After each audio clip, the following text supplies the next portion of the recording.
Welcome to Space in the Classroom. I'm Devin. And I'm Brian. We're part of Volt Vision, a cutting-edge high school media group here to take you on an exploration in the great beyond with NASA.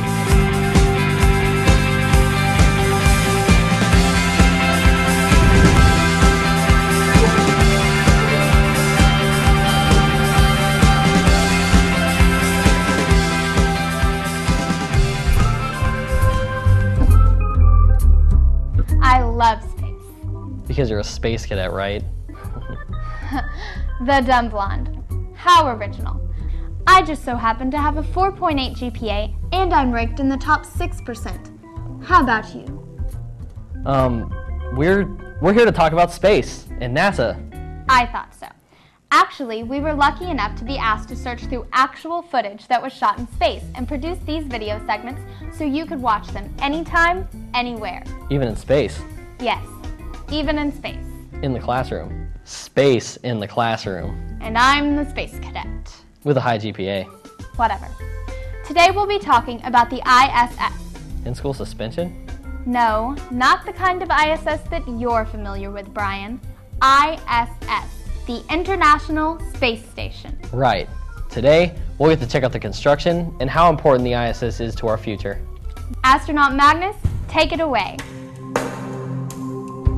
Hi, I'm Sandra Magnus, member of the Expedition 18 crew aboard the International Space Station, and I'd like to welcome you on board our lovely station.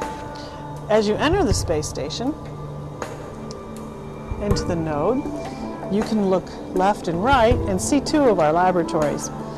We'll look left into the Columbus laboratory, and we'll go in there in a minute, but we're going to start over here as we look right into the Japanese segment. Well, here in the Japanese module are the main two science racks that are active, at least during the increment while I've been up here. There are several other science racks that have been active before I got here and will be active once again later as we cycle through our different science experiments. The SIBO and the Rutoi rack together are here for material science studies and cellular and biological studies.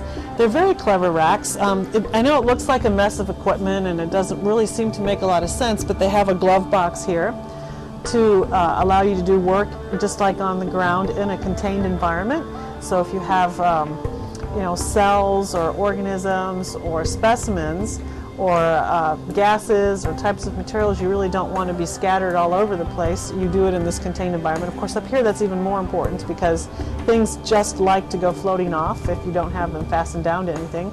This is the entrance to the Columbus module provided by the European Space Agency. It recently had its first birthday here above the Earth on board the space station.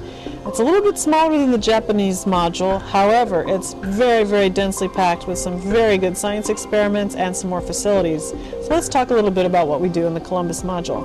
Right here beside me, what you see is the glove box that we do material science experiments in. We talked about the glove box of the Japanese module, and that's mainly reserved for biological experiments and life science types of experiments. This glove box, slightly larger, was designed to do material science experiments, combustion experiments, fluid experiments, and these kinds of physical science types of experiments, again, that you would want in a contained volume. For example, just last week we were finishing up a set of combustion experiments to try and understand smoke points and the way combustion occurs in space. And you may wonder, why is this important? Well, up here, of course, without convection, fire behaves a little bit differently. On the ground, a fire can grow as it consumes oxygen. As the oxygen is brought to the fire in order to feed it, of course, it just keeps burning more and more and more.